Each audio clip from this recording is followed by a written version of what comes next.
The sky above Earth changed in one silent moment, and no one understood what they were looking at until it was already too late.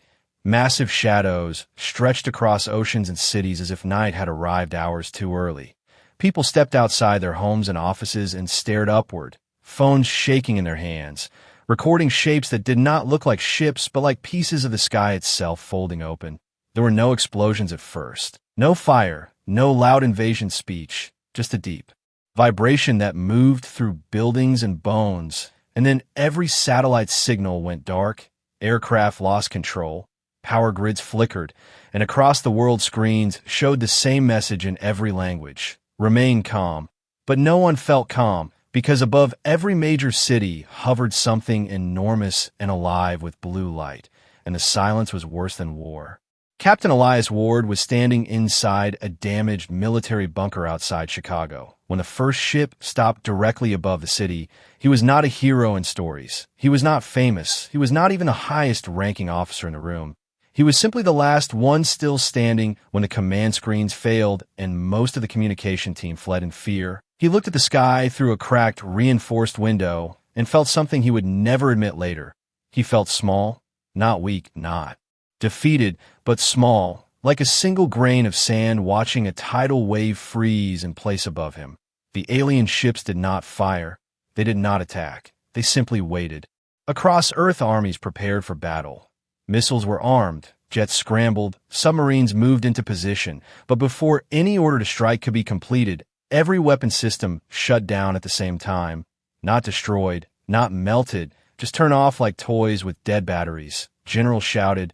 Politicians demanded answers. Civilians panicked in streets. But the ships still did nothing. And that was when fear truly began to spread. Because humans understood war, they understood destruction. But they did not understand this kind of control. Hours passed, then days. Food supply chains slowed. The internet returned in fragments, but heavily filtered by unknown systems. Governments tried to speak to the ships, but received only silence. People expected death from the sky, but death never came. Instead, something else did. A beam of pale light descended from the largest ship above Chicago, and in that light stood a single figure, tall, silver-skinned, eyes glowing faint blue, wearing armor that seemed grown instead of built. Soldiers surrounded the area, weapons useless in their hands, and Captain Elias Ward was ordered to approach because he was the only officer who remained calm enough to walk forward.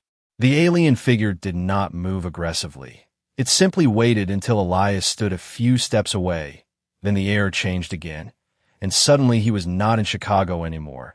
He was inside something vast and alive, walls curved like the inside of a shell, glowing lines running across them like veins, and before him stood dozens of beings similar to the first, and at the center, elevated on a structure like a throne, was the alien queen.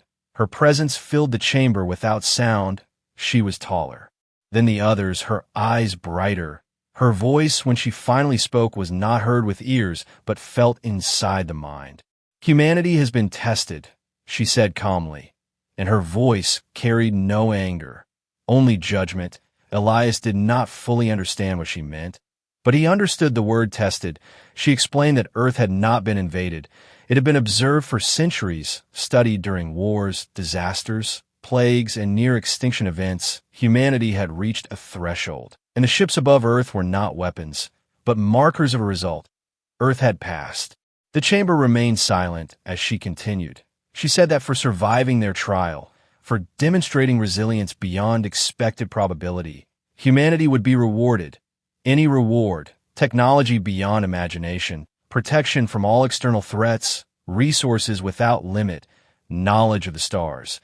And she turned her glowing gaze directly toward Elias, telling him that he would speak for his species in this moment. The choice was his.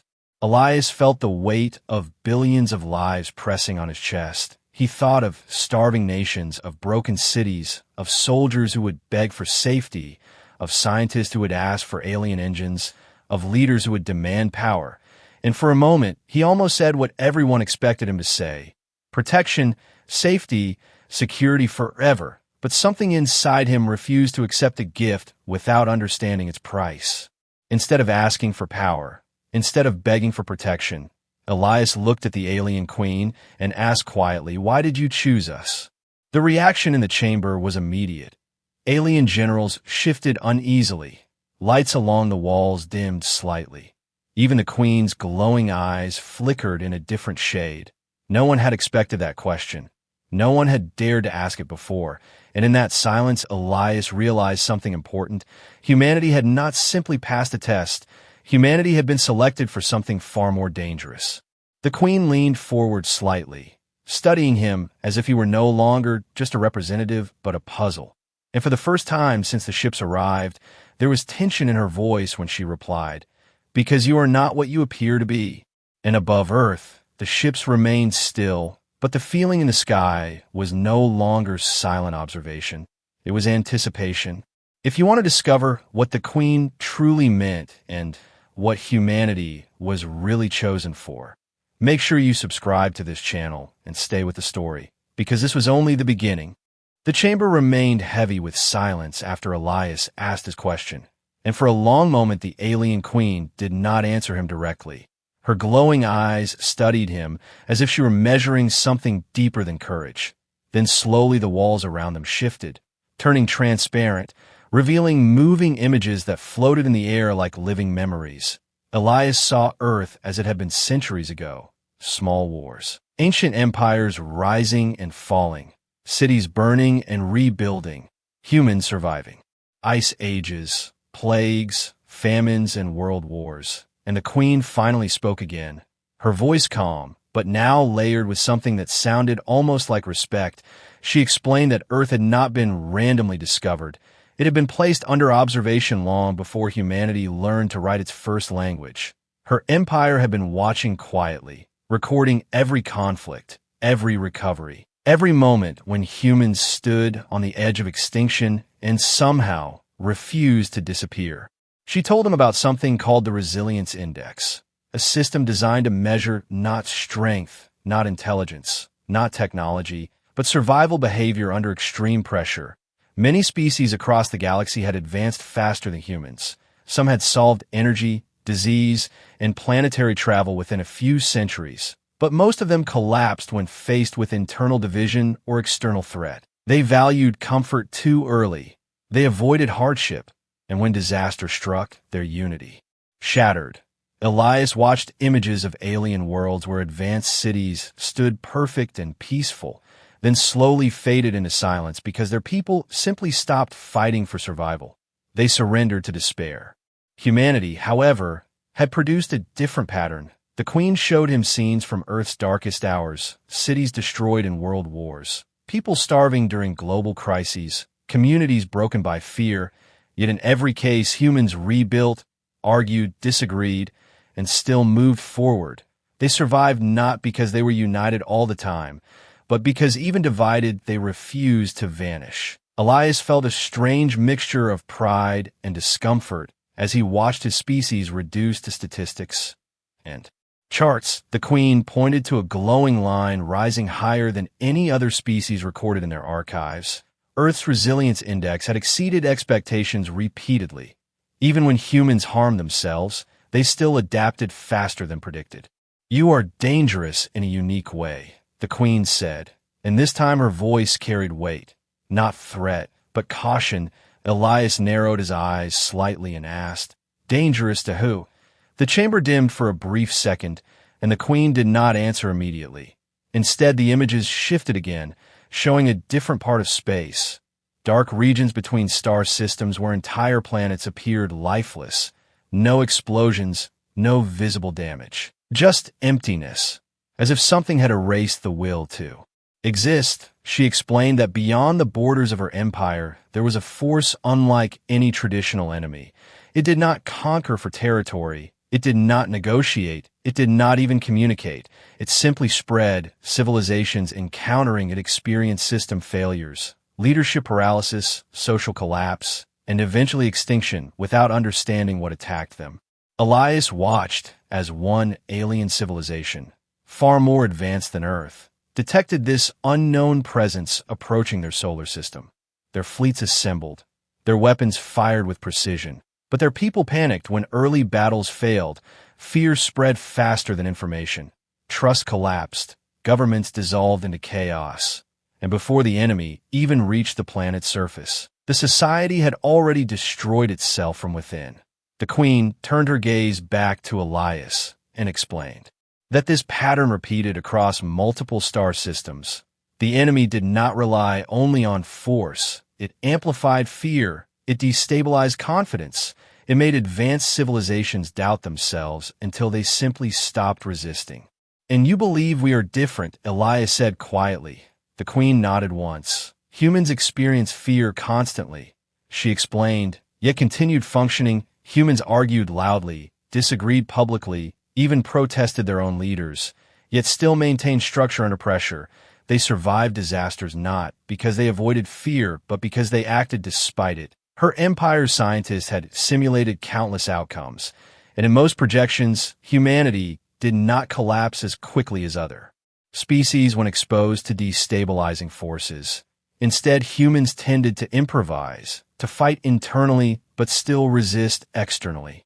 Elias felt a cold realization forming inside him. Earth had not been rewarded for peace or kindness. It had been selected for endurance, and endurance often meant war. "So this was not about passing a test," he said slowly. "This was about finding something you could use." Several alien commanders shifted at his words, but the Queen did not deny it. She admitted that the offer of reward was both genuine and strategic. Humanity could gain protection, knowledge, and technology, but in return, the galaxy expected something: participation, resistance, presence on the front lines when the unknown force moved closer. The walls shifted once more, showing a faint signal detected near the outer edge of her empire, subtle, almost invisible, but matching the pattern of previous collapses.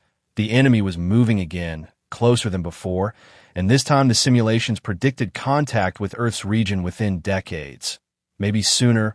"We did not choose you because you were strong," the Queen said carefully. "We chose you because you refused to stop." Elias stood in silence, understanding now that Earth's survival had never been a celebration. It was preparation. The silence above his planet was not mercy. It was evaluation, and somewhere in deep space something was already moving, something that had ended empires far older than humanity, and the alien Queen was no longer simply observing Earth. She was waiting to see if her calculated gamble would prove correct, because if humanity truly was different, then the coming storm would reveal it. Soon, and if not, then Earth would join the long list of quiet, lifeless worlds drifting in forgotten sectors of the galaxy. Elias stood beneath the shifting light of the alien chamber and understood that the word reward no longer meant what it had meant a few minutes ago. It had sounded generous at first, almost merciful, but now it felt calculated, layered with intention. The alien Queen watched him carefully, as if she were waiting for him to connect the final pieces on his own. And when he finally spoke, his voice was steady but colder than before. "This was never about giving us something, was it?" he said. And the silence that followed confirmed more than her answer ever could. The Queen descended one step from her elevated platform.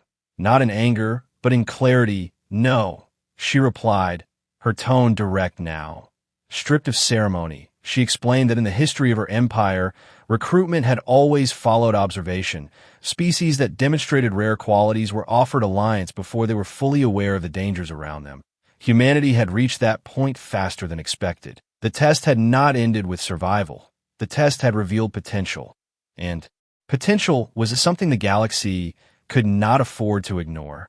Images appeared again in the air, projections of possible futures. In one scenario, humanity accepted the alliance, gained advanced technology, expanded into nearby systems under alien guidance, and stood beside other species in defensive coalitions. In another scenario, humanity refused, chose independence, and continued developing alone. And in the third scenario, Earth remained unaware while the unknown enemy arrived without warning. That projection ended abruptly in darkness, not with explosions, not with dramatic destruction, but with something worse: silence, infrastructure failure, social breakdown, and gradual extinction. This is not a gift, Elias said quietly. And this time there was no anger in his voice, only understanding. It is a contract. The queen did not deny it. She explained that her empire had grown powerful over millennia, but power had created comfort, and comfort had created hesitation. When the unknown force first appeared centuries ago, her fleets responded with precision and strength. Yet their citizens had not endured prolonged fear in generations. Their societies valued stability above struggle, and when that stability cracked, panic spread faster than any enemy ship. They had survived only because the force shifted its path toward weaker regions. But the scars of that encounter had never fully healed. Humanity, in contrast, lived in constant instability, wars, political conflict, economic crises, natural disasters, and social tension were part of daily existence. And yet Earth continued turning, humans continued building, arguing, adapting. Even after near global catastrophes, they did not wait for perfect unity before acting. They acted through chaos. And that unpredictable resilience fascinated alien analysts. You see division as weakness, the Queen said softly. We now see it as proof that your species continues functioning even when harmony fails. Elias felt the weight of her words. Humanity's flaws were being reframed as assets. The same traits that caused suffering on Earth were now seen as strategic advantages in a wider galaxy. And that realization made him uneasy, because if they were being valued for their endurance in chaos, then chaos was exactly what awaited them. What happens if we refuse? He asked again. And this time he wanted a clearer answer. The Queen's gaze hardened slightly, not threatening, but honest. Then we withdraw, she said. We leave your development undisturbed. She paused for a moment before finishing her thought. And when the greater force reaches your system, you will face it alone. There was no dramatic tone in her voice, no attempt to scare him. It was simple mathematics. Alliances increased survival probability, isolation reduced it. And the enemy's trajectory was not rumor, but data. Elias imagined returning to Earth and telling its leaders that they had been drafted into a cosmic war before they even knew such a war existed. Humanity had not been invited to join the galaxy as equals. They had been selected as a variable in someone else's strategy, and yet, beneath the manipulation, there was truth. Earth would eventually encounter whatever moved in the dark between systems. Whether they accepted the alliance or not, the difference was preparation. You are afraid, Elias said suddenly, and several alien commanders shifted again at his boldness. But he did not look at them. He looked only at the Queen. Your empire is powerful, older than our entire civilization, but you are afraid of something you cannot control. The Queen did not respond with anger. Instead, her silence confirmed it.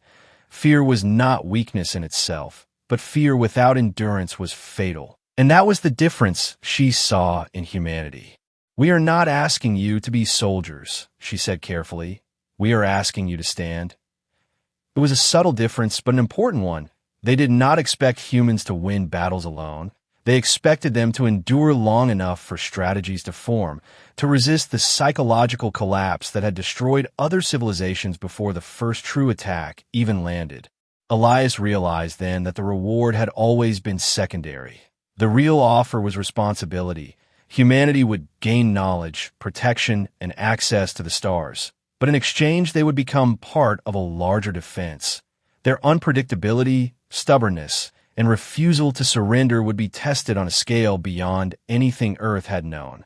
You chose us because we don't quit, Elias said slowly. The Queen nodded once. Yes, she replied. And because when you're cornered, you do not collapse. You become dangerous. The chamber grew quiet again, but this silence was different from the earlier one. It was not shock. It was anticipation. The contract had not yet been signed, but the truth behind the offer was now clear. Humanity had not won a prize. Humanity had been drafted into a war that had already consumed stronger empires.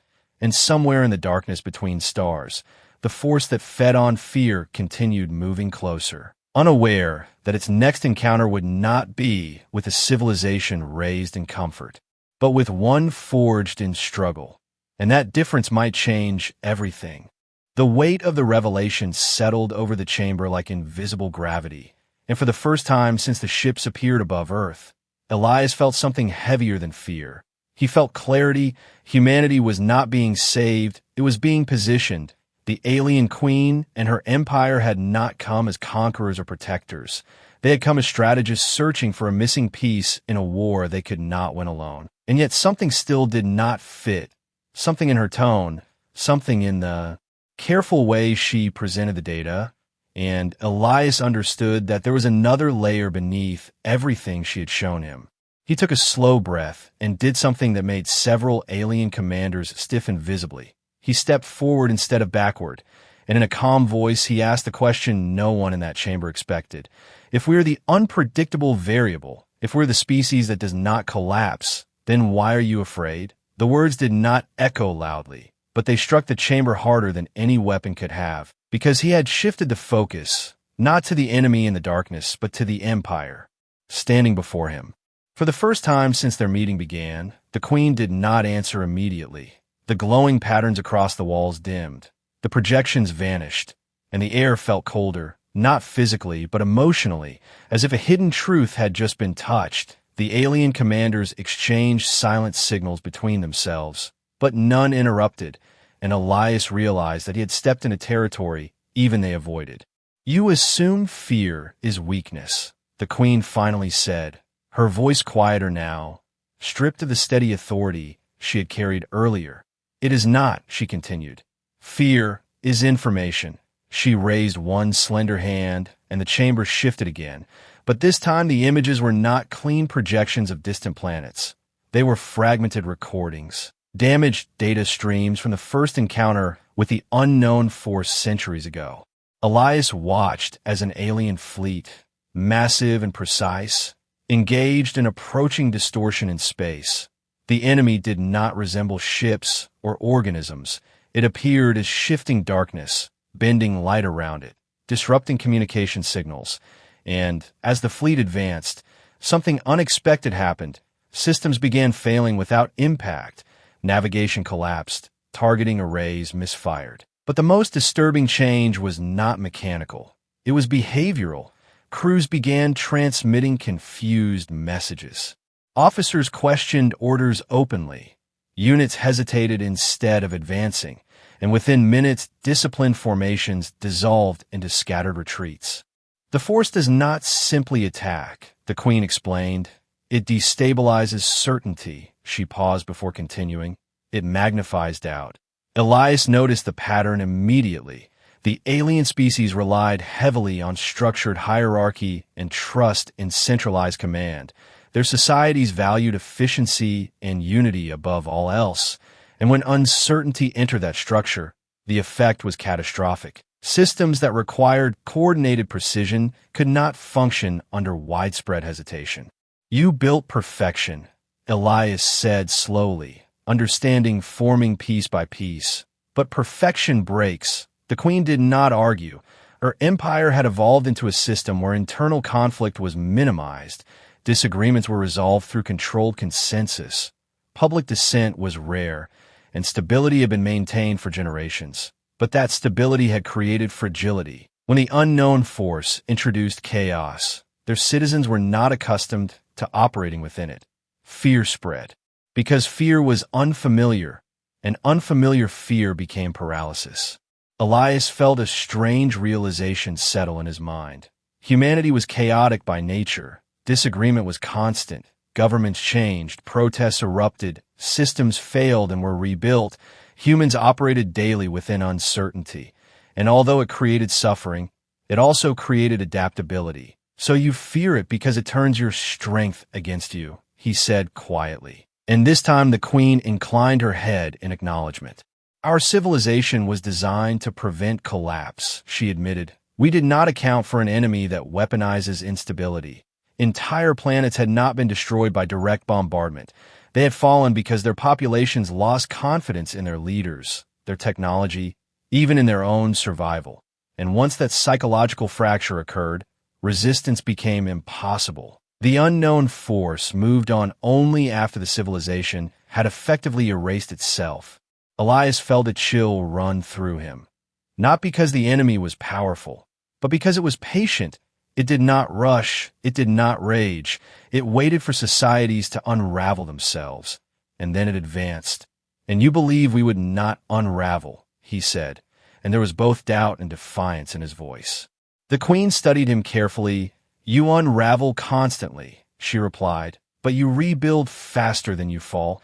That was the difference. Humanity had experienced repeated cycles of crisis and recovery. Fear did not freeze them permanently. It forced reaction, innovation, sometimes reckless action, but action nonetheless. "And what if we fail?"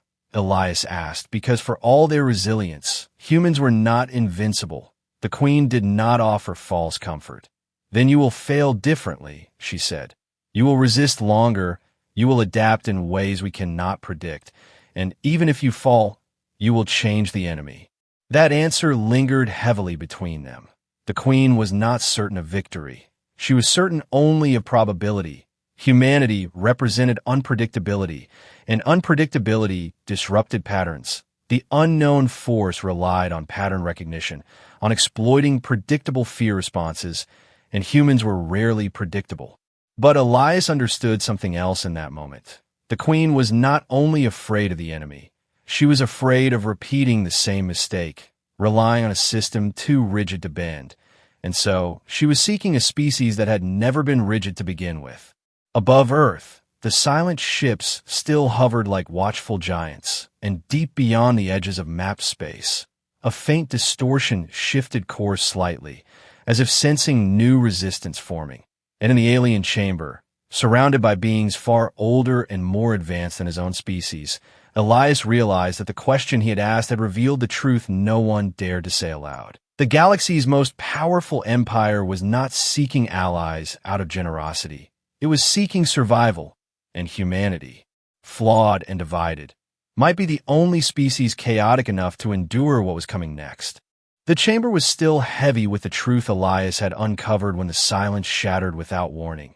A sharp pulse of red light cut across the curved walls, and for the first time since he had stepped inside the alien flagship, the comm structure around him trembled slightly, not violently, but enough to break the illusion of complete control.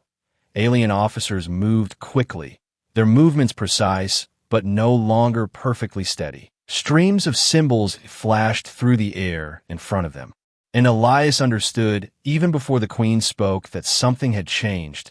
Something had arrived earlier than expected. "A signal breach at the outer boundary of your system," one commander announced, his voice tight despite its controlled tone. Projections appeared instantly, showing Earth's moon. Then beyond it, a distortion forming where space should have been empty. It was not a ship, not a fleet, not anything solid. It looked like light bending the wrong way, like darkness folding inward, and as Elias stared at it, he felt a strange pressure in his chest. Not physical, but emotional, as if his thoughts were being weighed.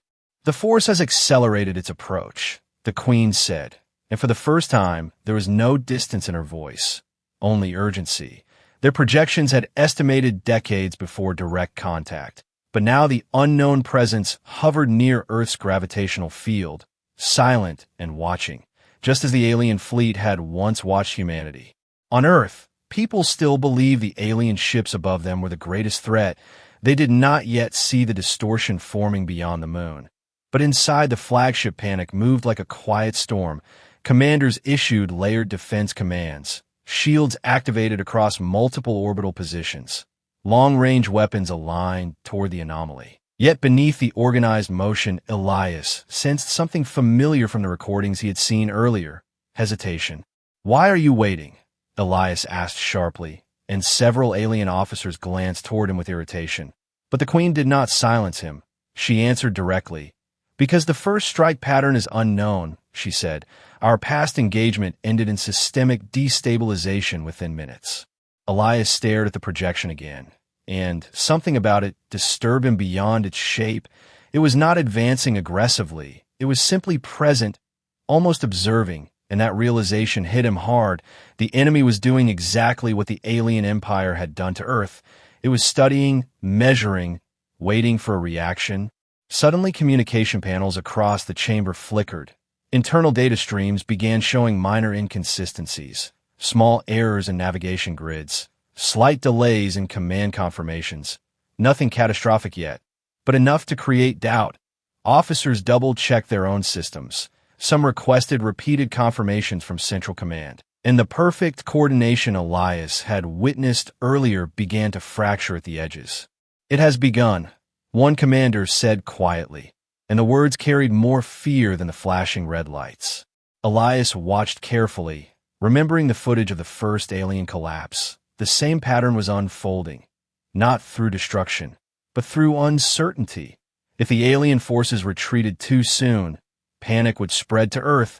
If they attacked blindly and failed, fear would spread faster, and the distortion beyond the moon pulsed faintly, as if responding to every flicker of hesitation inside the chamber. The Queen turned her glowing eyes toward Elias, and for a moment the roles felt reversed.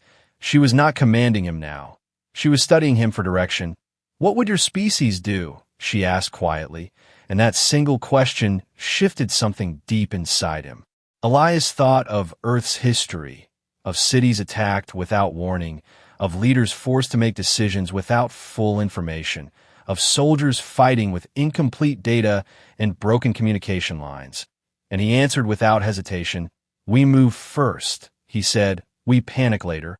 Several alien commanders reacted immediately, objecting that an uncalculated strike could trigger accelerated destabilization. But Elias stepped closer to the projection, studying the distortion's rhythm.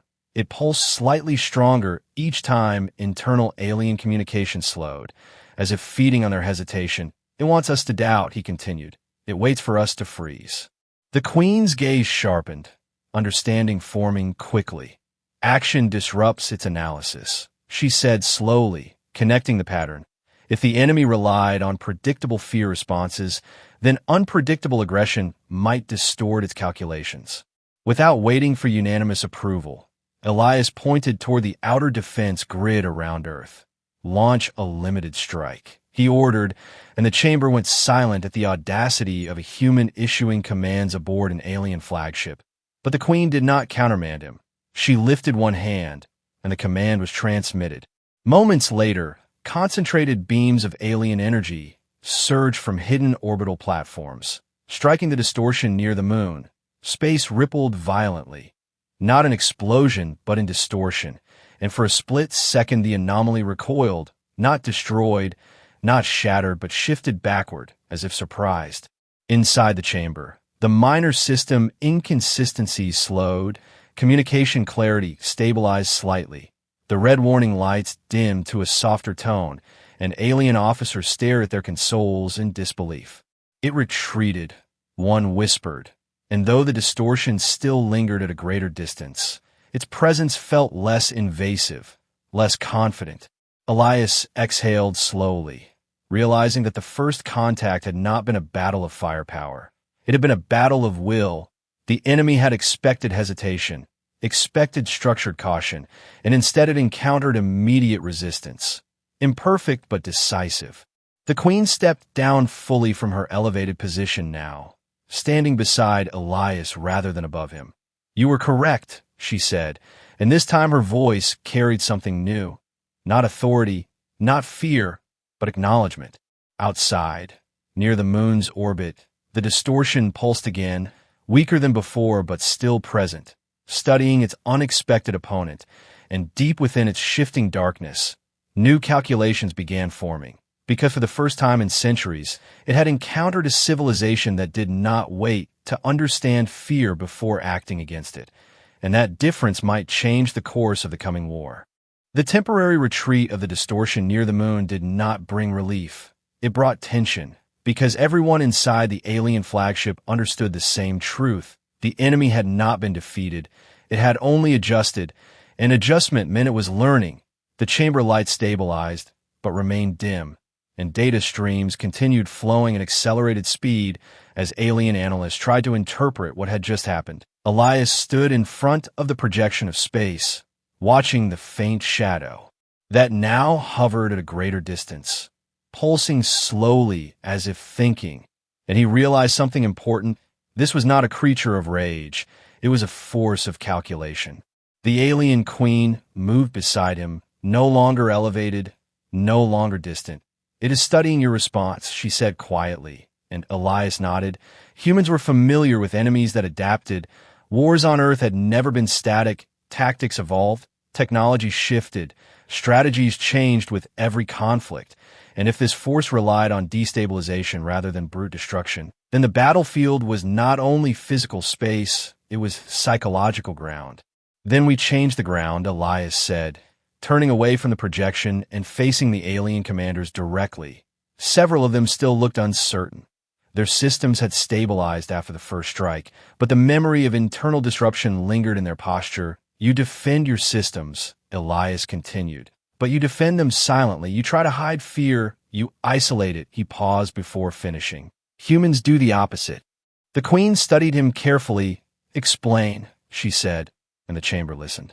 Elias requested access to Earth's global communication grid. Alien officers hesitated for only a second before the queen approved it. Within moments, live feed from Earth filled part of the chamber. Cities in confusion beneath hovering alien ships. Governments issuing cautious statements. Citizens demanding answers. And fear spreading in fragmented rumors. The distortion near the moon pulsed slightly brighter as those signals traveled outward. "It feeds on uncertainty," Elias said, "on silence and doubt." He remembered the historical footage the queen had shown him. Alien societies collapsing not because of direct attack, but because confusion multiplied unchecked. "On Earth, when something terrible happens, we don't stay quiet," he added. "We argue loudly, we panic publicly, but we also organize publicly." Without waiting for permission to soften his words, Elias made a decision that surprised even himself. He opened a direct broadcast channel to Earth. Every major network, every satellite, every personal device capable of receiving signal. Alien translators assisted instantly, preparing to relay his words in multiple languages. The queen watched him closely, understanding that this moment carried risk equal to any weapon strike. Elias appeared on screens across the planet, standing inside a vast alien chamber beside a figure no human had seen clearly before. The alien queen did not hide.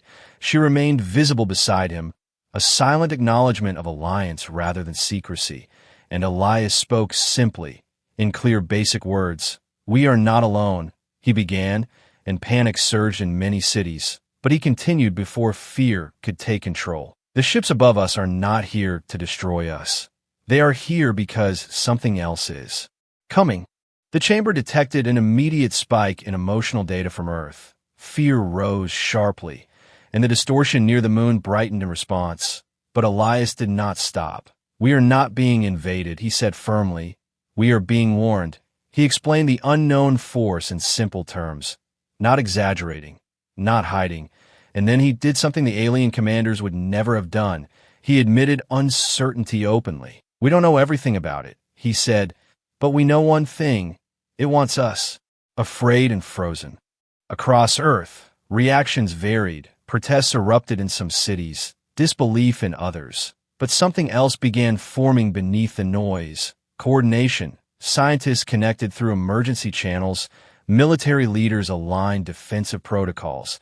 Engineers reviewed infrastructure weaknesses, and ordinary citizens began sharing information instead of rumors. The chaos did not disappear, but it transformed into movement. Inside the alien flagship, analysts reported something unexpected. The distortion's pulse became irregular, less synchronized with Earth's emotional spikes, as if the open acknowledgement had disrupted its pattern. "It is not amplifying as before," one commander reported, confusion mixing with cautious hope.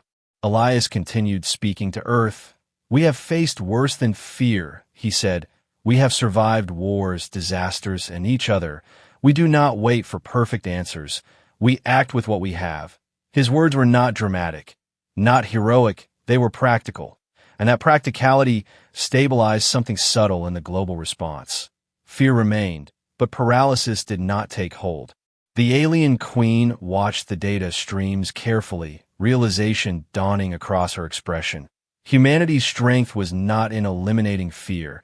It was in functioning through it openly. By exposing uncertainty rather than suppressing it, they removed its power to destabilize silently. Outside, near the moon's orbit, the distortion shifted again, this time not retreating fully, but oscillating unpredictably, as if recalculating. Alien defense systems held steady. But it was not the weapons that created this hesitation. It was the lack of collapse. The enemy had expected fragmentation after revelation. Instead, it encountered noisy resilience. Elias turned back toward the Queen once the broadcast stabilized. "We do not hide from fear," he said quietly to her. "We build around it."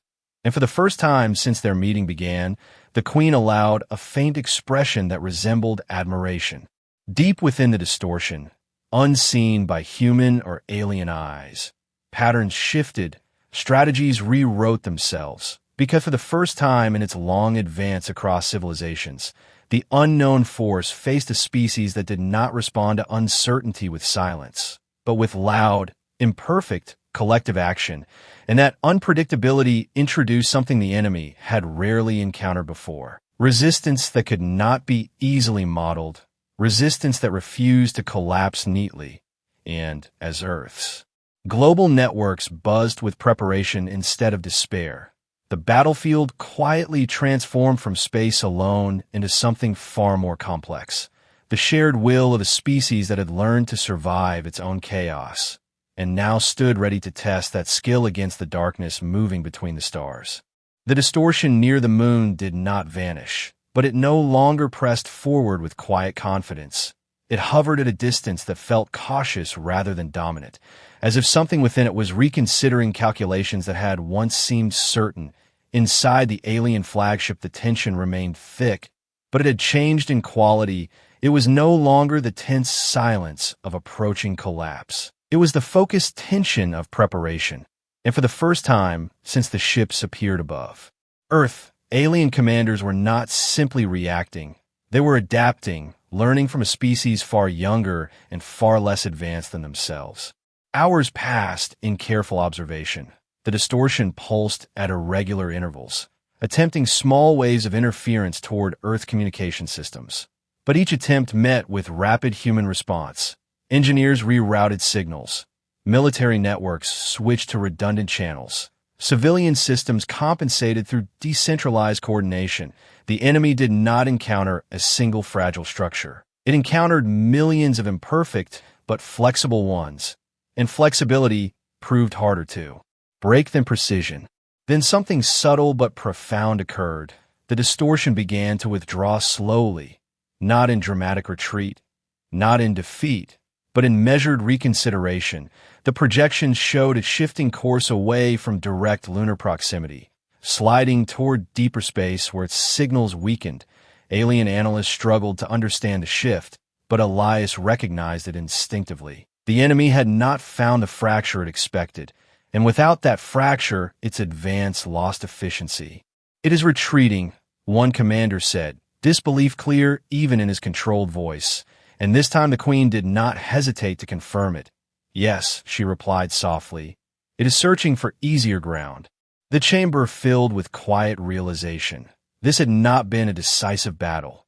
No great explosion had marked victory. No triumphant destruction had been achieved, yet something undeniable had happened. The first contact between humanity and the force that erased empires had not ended in collapse. It had ended in hesitation. And hesitation for an enemy built on exploiting fear was the closest thing to resistance the galaxy had seen in centuries. The alien Queen turned toward Elias fully, her presence no longer distant or superior, but balanced. "You have altered its pattern," she said, and there was no exaggeration in her tone, only data-backed certainty. "No civilization has disrupted its initial advance in this manner." Elias felt no celebration rise within him, only awareness of what had nearly happened. Humanity had not won. They had survived the first test, and survival was a beginning, not an ending. He looked toward the projection of Earth spinning quietly beneath orbiting alien vessels, and thought of the billions of lives unaware of how close they had come to silent extinction. The Queen stepped forward once more, and this time there was no throne behind her, no symbolic height separating them. You asked for truth instead of power, she reminded him. You questioned our fear instead of accepting our offer. She paused before continuing. Now, I offer again. The chamber grew silent, alien commanders waiting to hear what their ruler would declare. Humanity will not serve as weapons, she said clearly, her voice echoing through every level of the flagship. Humanity will stand as equals. The words carried weight beyond symbolism. Equal status within her empire meant shared technology, shared knowledge, shared decision-making. It meant Earth would not be a battlefield pawn, but a strategic partner. It meant that the galaxy's most advanced civilization had acknowledged that strength did not always come from age or perfection. Elias met her gaze steadily, and when she asked him once more what reward he desired, his answer was simpler than before. No reward, he said, only transparency. He wanted no hidden contracts, no secret expectations, no manipulation disguised as generosity. Humanity would join this larger struggle with open eyes, not as drafted soldiers, but as informed allies. The queen inclined her head in agreement. Then transparency you shall have, she replied, and alien data archives began unlocking. Star maps revealing territories long concealed. Historical records of lost civilizations transmitted toward Earth scientists. Strategic councils opening seats for human representatives. Outside the flagship, the silent ships above Earth began shifting position. Not withdrawing entirely, but altering formation.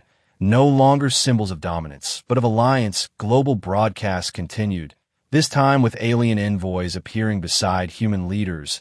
Explanations offered, plans shared, not perfectly, not without tension, but openly. Far beyond the solar system, the distortion continued moving through deep space. Its course altered slightly, its calculations rewritten. It had encountered something new, a civilization that did not hide its fear, that did not collapse under uncertainty, that responded to destabilization with noisy coordination instead of silent paralysis. And in that encounter, the pattern had changed.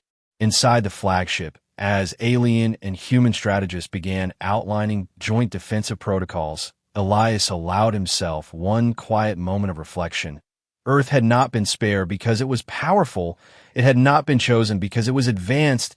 It had been recognized because it endured, because it survived its own chaos, because it functioned through fear instead of surrendering to it. In a galaxy filled with ancient empires built on stability and precision, it was the youngest and most imperfect species that had forced the darkness to hesitate. And that hesitation was the real reward.